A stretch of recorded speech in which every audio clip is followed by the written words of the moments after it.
long-term care. That was a great question. Somebody brought this up. So, long-term care policies have been around for a while. The long-term care policy, the basic long-term care policy is you bought into it and then it paid out when you needed care. That's all it did, was just pay for your care. Now, usually there's a 60 to 90 day period before it's triggered. Like I mentioned to you before, the lady that passed before it happened. This is the only issue I have with long-term care policies, is activating them when you need them right away and not waiting. And because of that, unfortunately, a lot of long-term care people have gone out of business because we're living longer. We're not as healthy as we age as we've been in the past. And so people are using all this money and they're like, this isn't a great business. So they're just going out of business. So if you do have one that's still around, I know John Hancock is one that's still around, hang on to it if you can, because this is probably when you're going to need it, not, when you first got it. However, this is the new latest and greatest thing. And this you can get through your financial advisor. We have one in the room. It is, and maybe I don't know how familiar you are with this, if you want to talk to it for a second. Are you familiar with the long-term care rider and death benefit? So there's actually a lot of new products out more recently where you can actually get a death benefit attached to your long-term care insurance. Meaning that if you were to pass, I'm assuming this is what you were thinking. If you were to pass without actually using the long-term care and actually invoking the insurance, you can get it essentially as a death benefit. It's not going to be as much. So say you get a $500,000 policy, you might only have $250,000 as a death benefit, but still at least your beneficiaries can receive some of the money that you put in, rather than it just essentially going to the insurance company. There are also products where two individuals, so spouses, can essentially buy an insurance policy, and if one doesn't use it, the other one can use some of their benefit as well. So I'm happy to answer any information. And my personal opinion, I love when people call my office and say they have long-term care. I'm just like, oh, thank you, because it takes the whole, well, how much is that? How much is that? Well, can I get? I don't know if I can afford that. How long do I need to have that for? It takes all that out. You have a policy. One other thing I wanted to mention, this is starting to become more of a normal thing, but there's different ways that insurance companies will actually pay you out for your insurance, more or less. They may reimburse you, meaning you have to submit receipts and then they'll pay for those. You would much rather take the type of policy that they just pay you out basically an allowance monthly. You don't want to have to fight with them about whether or not this makes sense or not. You can just turn on the policy and they'll pay you monthly regardless of what you're specifically spending it on. In some cases, long-term care can be used actually for upgrades to your living space as well. So to make it safer. Yeah, it's got to be. Yeah. There's grab bars and ramps and things that you're going to need that you can use those funds for. Thank you. Yeah, I definitely feel, in my spirit, this is kind of more of the current scenario, because if you don't use it, you don't lose it all. It can go toward, and it's not as much. Like, let's say you had $300,000 in care, you only get $100,000 for the death benefit. But are you kidding me? At least you're getting something that's going on to your kids for all the time and money that you've poured into it. But definitely something that I think is a great option to our care. Because did you know 70% of people need care as you age? 70% of people need some kind of care. Now, we're all sitting in this room right now going, oh, I'm fine, that's not going to be me. That's a statistic. 70%, that's a lot of people, right? So what's the answer to that? Man, stay healthy, right? I mean, I'm going to tell you, every 90-plus-year-old that I talk to, and this is true, every single one, I ask them what their secret is. I know so many people that don't make it to 90 that I really want to know. I'm like, dairy, is it, what did you do? Did you drink alcohol? Did you smoke? Did you smoke pot? I literally want to know, what they did in their lives, because there's not that many people that live that old or over 100. There's people over 100. Guess what they all say, every single one of them. The same thing. Gratitude. That's a big piece of it. It's not attitude. Staying active. Working. She's saying working, and she's gonna be 90. Okay, I love that answer. Keeping sharp, right? Staying staying engaged. Being social. Being social, yeah. That's good. Okay, social's good too, but none, this isn't what they say. There's one more thing. Eating healthy. Hmm? Eating healthy. Nope. Activity. Having purpose and activity. Purpose and Mobility. mobility. Exercise and mobility. I'm telling you guys, it was shocking, because I'm like, do you know, like, you think of all the things that it could be, right? Wine a day. A red wine every night, I didn't say that. But this is, you think, like, what is it really? And every single one of them, walking, swimming, something every single day. They exercise. They do something mobile every single day. Yeah. But that makes sense, because when you think about way back when people were farming and doing all of that, I mean, my mom sits every day, pretty much every day, tells me how her grandmother would hop the fence to tend to the animals when she was 90 years old, but they didn't know any different. So mobility is huge. Mobility. Isn't that interesting? Yeah. Long-term care policies, putting them into effect. It kind of goes. I would suggest it gets easy. They're going into effect if you're only in either assisted A licensed. or nursing Mm-hmm. facility. So, I mean, independent living would never qualify. You can use the funds in independent living towards care services. Okay. Mm-hmm. If And it they- depends on the independent living, but Right. it's worth the question. I Yeah. know some of the independent, you can hire people to come in. Correct. So that. That's what that it would go towards. Use it for. Yeah, so depending on your policy too, and you can ask them, but usually, let's say it's a 5-year policy and it has X amount of dollars. So if you're only using a little bit in the beginning, it leaves you more money to use later, right, as you need more care, which I love those policies, because as you age, you're gonna need more care. And in assisted living, it'll cover your entire monthly cost, like the whole $7,000 or $8,000 a month Right. in a licensed facility. And guess who takes care of that for you? The facility does, the community does. So when you show up for a community and go on a tour and you say, hey, just so you know, I have a long-term care policy, they're gonna be like, which one do you have? Oh, we can help you get that set up, because there's a lot of paperwork that you have to do to get it actually set up. And listen, if they try to charge you for this is the new thing. Oh, it's $2,500 extra for me to do your long-term care policy paperwork. Well, that's so interesting, because I just toured a place right down the street that's going to do it for me included. And okay, well, let me see if I can work on that for you. Don't let them charge you for it. It's a bunch of hooey. Can you also talk just briefly on, the elimination days? The 60 or the 90. Actually, I have 30. Oh, good.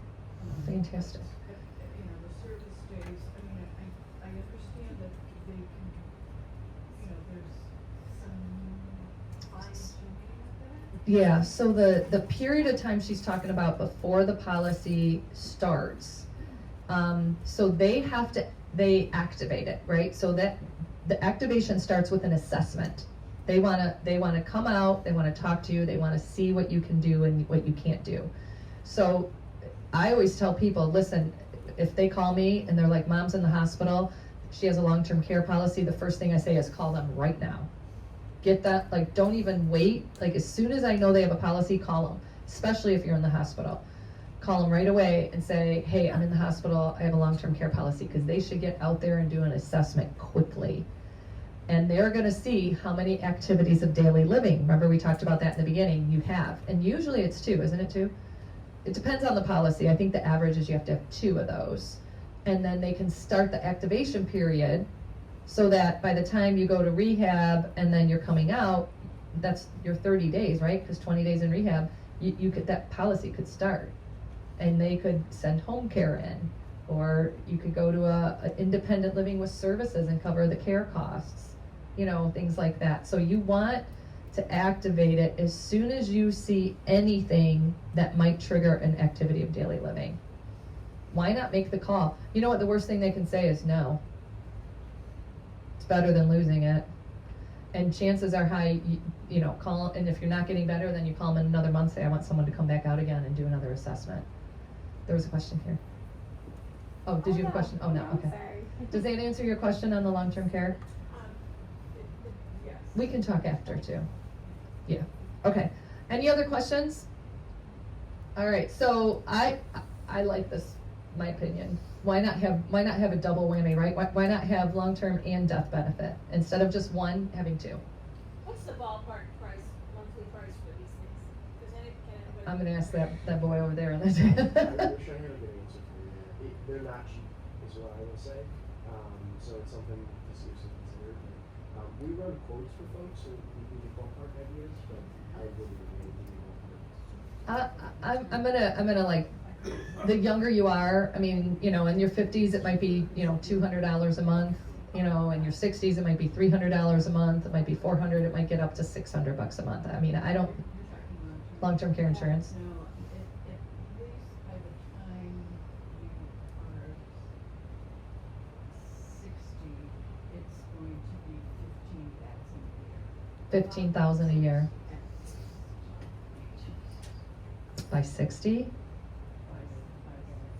Wow. And it may even if you buy it now, at, no, I'm sorry. 16. That seems like hot. Doesn't that seem high to you or no? They're astronomical. Okay. Astronomically high. Well, and maybe you have a very large policy too. I don't know your details. I mean, they cut and shredded and Right, I get it. So the key is to save your money, everybody. Don't spend it all, right?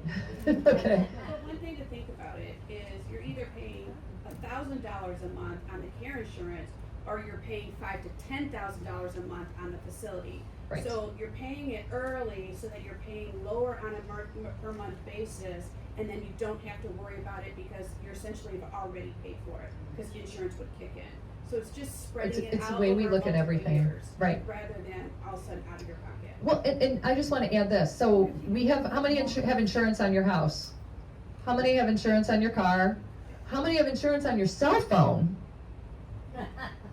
Okay, and yet we don't want to put insurance on, like, what's the most valuable asset? We are, right? So we're gonna have insurance on everything, but we're not gonna have insurance on ourselves. And then here, I got one more thing on this because this is good. So I tried to talk my parents into getting long-term care a long time ago. Well, now they can't because they're not healthy anymore, and it's really hard to get a policy when you're not healthy. And so I'm talking to them about the costs, and I said, the biggest issue, and this is what people don't understand, is, yeah, they kept saying, we have the money. I'm like, okay, it's writing the check. Like, you've worked your whole life, right? You have all this money saved up, and now you're writing a check for $8,000 a month and giving it to somebody. It's your own money, and you're handing it over. It's hard to do. But the bottom line is, yes, you worked your whole life, you did what you want to do in retirement, and now you need to spend it. So you got to hand that check over, Mom and Dad. You just got to hand it over. And it's going to be really hard for them. Good thing I'm the power of attorney, because I'm going to be like, we're spending it on them. They deserve the money. They worked hard for it. Don't leave the money for the kids. They worked hard for that money. I want them in a good place, right? So be okay with writing the check if you don't have long-term care insurance, I guess is the answer to that one. All right, this is just an overview of a financial planner, but we have one in the room, so I don't think we need this. But it's important to have somebody that you know, that you have a relationship, that you can ask the questions about your finances. And I would after looking at these numbers, I would say to your financial guy, hey, I need to be able to pay for my care for at least 2 years. I say baseline, you need 2 years of care in your lifetime. Now, it could be a lot more, it could be a lot less, but the average is 2 years. So if you need to spend 7 or 8 grand a month for 2 years, make sure you have that. And you ask your financial planner, I need to keep this aside so that I have it, right? And that's just for one person, just so you know, that too. All right, any other questions? Yes. Going into either independent or assisted or nursing care, does the facility want to see proof of assets before they approve you or anything? So for nursing home, I'm gonna refer to Lynn. Do they ask for that for nursing home? They will do an asset check sometimes if they're concerned about, hidden assets, to be quite frank with you. So if the family's forthcoming, then typically it's not an issue, or if they're just there for short-term care. But if you're looking at long-term placement, they may do an asset check, yes. And to add to that, I do feel like for a nursing home specifically, if you have funds, you're gonna be private paying for the nursing home. And then when you run out of money, Medicaid will kick in for you. So as long as you're private paying, they know you can stay there because you can eventually have Medicaid if you need it, which is a good thing. The other communities, we vet our people so we know how much they have coming in Social Security and pension. So we're not gonna I'm showing somebody a residential care home tomorrow. I'm not gonna show the home that's $8,000 unless I know that this lady told me she has $8,000. So they kind of rely on us to do that. So they're not gonna do a credit check before she moves in. And if she doesn't pay, they'll just move her out. Okay, so you know what the net worth of the Yeah. clients. When we do our intake. Don't have assets. Yeah. For medicine. So this is kind of our Q&A part, and I'm gonna talk a little bit about what we do to help you. So our whole goal as a company, there's 18 people on our team. Lynn's the VP who you've met in the back. Our whole goal of this company, and the reason I created it honestly, is because I've been in the healthcare industry for 25, 30 years, and it's chaotic, and people just don't know what to do. And something happens and they just have no idea, and that's why I started the company. So we cover pretty much the whole state of Michigan. So you can call one phone number and get an answer to your questions and get someone to help you. The model is set up similar to real estate. When you look for a house, you have a broker, and that person, after you buy the house, that's how they get paid. It's the same way with my company. So the family does not have to pay one thing to have our services. So why not, right? And if you know people who are banging their head against the wall, frustrated, doesn't know what to do, please call us. We are a very personalized approach to placement. Our goal is to help walk you through, like literally walk with you. Don't go on the internet. It's frightening what happens on the internet. There's companies out there that capture your information and start calling you. I mean, it's a disaster. We have had people crying, calling us because this big conglomerate that's a placement company and has commercials on TV, like literally takes your information and just sends it to everybody, and then your phone rings off the hook and it's a disaster. And I just don't want that for you. I just want you to be able to sit across the room and talk to somebody personal and ask questions and trust that they're gonna help you the way they would help their own loved ones. So that's really what our team does. This is our leadership team here, and our goal really is just to really explain, it's your decision. What you're gonna do is your decision. But at the end of the day, you just need guidance, and that's what we're here for. So you can schedule a consultation with us, you can explore the different care options with us. Obviously, our number one goal is to be available for you for any stage that you're going through. I am blessed to host a radio show called Next Steps for Seniors, because I love sharing information, as you can tell. So on the show every week, I talk about with a guest different topics. Long-term care insurance is a topic. Alzheimer's is a huge topic. We didn't even talk about that today. Huge topic. But all this information is critical, and everybody needs to know it. None of us live forever. We all age, and 70% of people need care. So it's common, right? So this is the radio show that I do, And then I also have a podcast. So they nationally syndicated the radio show into a national podcast. So on the back of your cards, if you guys flip over your card, you'll see the dark blue card. You'll see the podcast info. And if you don't have the podcast info on the back, Lynn has some extra cards with the podcast info on the back. But you just go onto your cell phone and type in Next Steps for Seniors. Everything we talked about today, in fact, if you want to pull your phones out, I can show you how to do it really quick. It's so easy. You just, on your phone, go to your search button and type in podcast. How many people listen to podcasts? Oh, so they already do. All right, so that's easy. So just go to your search button and or you can do this QR code too, if you're familiar with that, and type in Next Steps 4 Seniors, and you'll see this exact picture, which was like 4 years ago, but I'm keeping it. And in that you just hit the top corner, follow, and it'll kind of pop up, and you'll hear all the different topics. So today's Tuesday? Yes. This morning, there is a fantastic one that came out on fitness and mobility and staying healthy longer, and it is so good. He is a personal fitness trainer. His name is Val, and it's a fantastic show. And and he's offering a free week, and you do it online. You don't go see him. You just do it online. You can just do FaceTime or Zoom or whatever. Listen, we can do everything online now, right? I know. Hey Wendy, Yeah. if you have an Android, the path to be able to subscribe is a little bit different. So if you do have an Android and you want to do that, just raise your hand. I can help you after. Thank you. Subscribe Good to that. point. Yeah, this is more for Apple Right. Phones, which is Or if you have Spotify, this will also. Oh, Spotify too. Yes, Mary can help you with that. Yep. All right, so How often do you post? twice a week on the podcast. Yeah, Tuesdays is usually the same show that you heard on the radio Saturday. So what was happening, the listeners have to sit and wait for 11 o'clock Saturday, and they're like, and so finally they're like, oh, I can just listen to it anytime I'm available. I'm like, yes, anytime, anywhere. But it's hard to get people off radio and onto podcasts, believe it or not. Every Tuesday is the show that aired on Saturday, and then Fridays is a new one. Fridays is usually just me or a shorter clip. The one I just did was a call out to every 45 and 65-year-old who has an aging parent. I was talking to the kids on the last podcast because kids don't get it. I don't know how many of you have children in here, but they're all living their busy life. And my call out was, hey, you don't know how much time you have. Like, take mom on a vacation, go do something fun, spend time.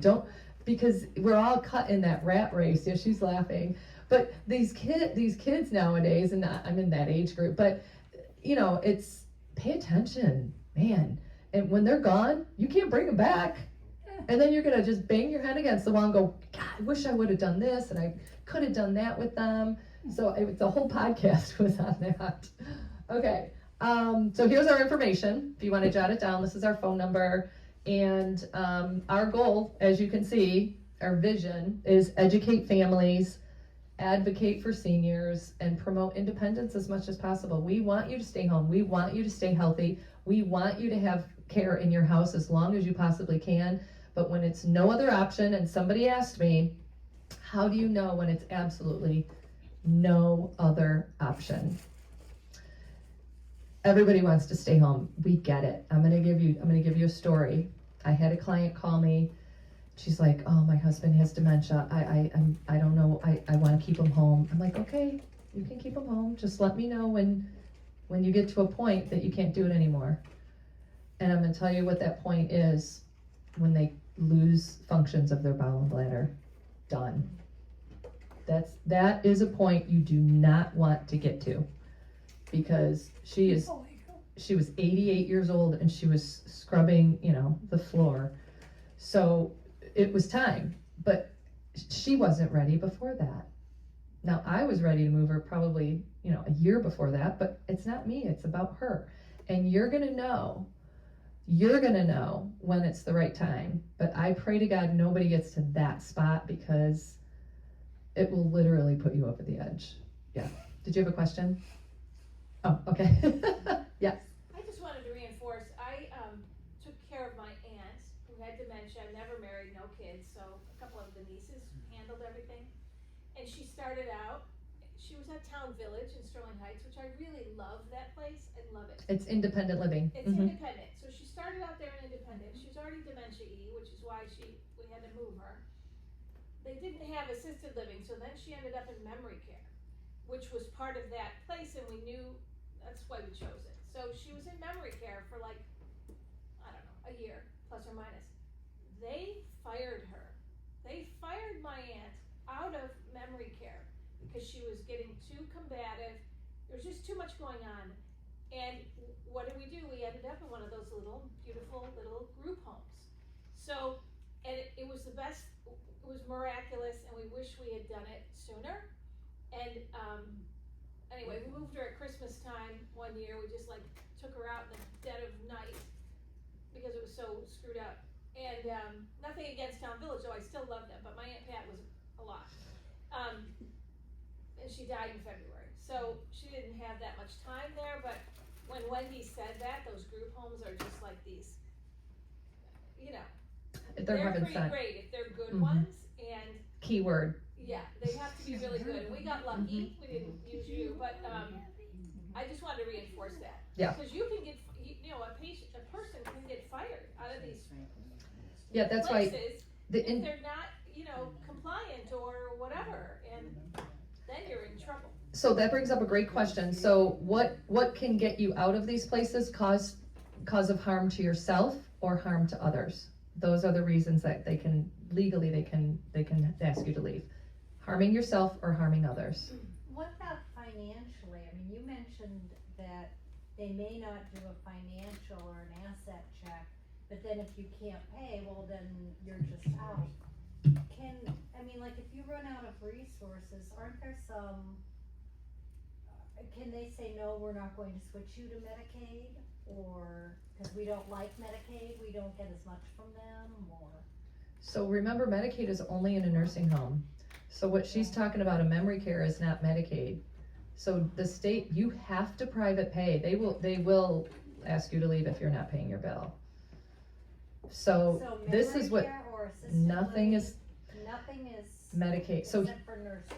correct. This is why it's so important to save our money, because, and I'm talking to some of the young people in the room too, because at the end of the day, 70% of the people need care, and you saw the prices, right? Anywhere from $3,500 is the least, and that's when you're really independent doing okay, and then up to, it could be $10,000 a month for memory care, right? Out of your pocket, you're writing a check every month. Average length of stay is 2 years. So you gotta have that much money for 2 years. Now, if you run out of money in any one of those places, and you can move to a nursing home on Medicaid, you can do that. Or, do you remember the My Choice waiver I mentioned? The states designed a program to keep you out of a nursing home and into assisted living. My Choice waiver is like a Medicaid program for assisted living, but there's only selected assisted livings that take advantage of it, and it's not the whole amount. They give you like maybe $1,100 a month. It's kind of like the veterans, you get a little bit, so you still have to have enough to stay in an assisted living, or you're gonna just be in a Medicaid nursing home. And this is why our Medicaid nursing homes are so full, because people can't afford it. People can't afford care. As horrible as it sounds, it all goes back to money. Oh, don't even get me started. If you got another hour, it's ridiculous. I agree with you. They keep building these buildings. They're bigger, stronger, better, brighter, and they're more money. I know. What are your fees? Do you have fees? No, No? free. Free. Our service is free. So we don't physically have a brick and mortar, right? We don't physically have, but we are your advocate. We walk with you, we hold your hand, we walk you along the process, we show you the different places that we think are good for you. I already know you like to exercise and you're fit and you're mobile. So I'm already thinking of things that, oh, they have a great workout center there. There's a lot of younger people that are active, right? So once we do our intake process, you call this number, the 248 number, that's right here. You call that number, it's answered 24/7, literally 24/7. Even at night, we have a service that answers it live. And that phone We do an intake process. What do you have? And these are the things that you should know. What is your monthly income? What kind of diagnosis do you have? What area do you live in? These type of stuff. So when you call, you want to have that information ready. And once we do that intake, you're assigned to one of those placement specialists, and they will literally do that further evaluation and then say, you know what, I'm going to show you this place and this place. And you'll be like, well, why those two? And I'm like, because I just listened to everything you just said, and I know these 500 buildings that are out there. And I know once you tell me what you want, I know the ones that are going to work for you. That's what brings that's the value my company brings to you. And that's what you need, because you don't know it. Nobody would know it. Right? And that's the value. So there's no charge for our services. So I highly recommend calling us if you have questions, calling us if you have clients who you're like, oh man, and how nice to sit across the table and say, someone's bawling, telling you a story about their mom, and you're just like, wait a second, I have an answer for you. People are like, really? You can help me? No, but they can. Call 651-5010.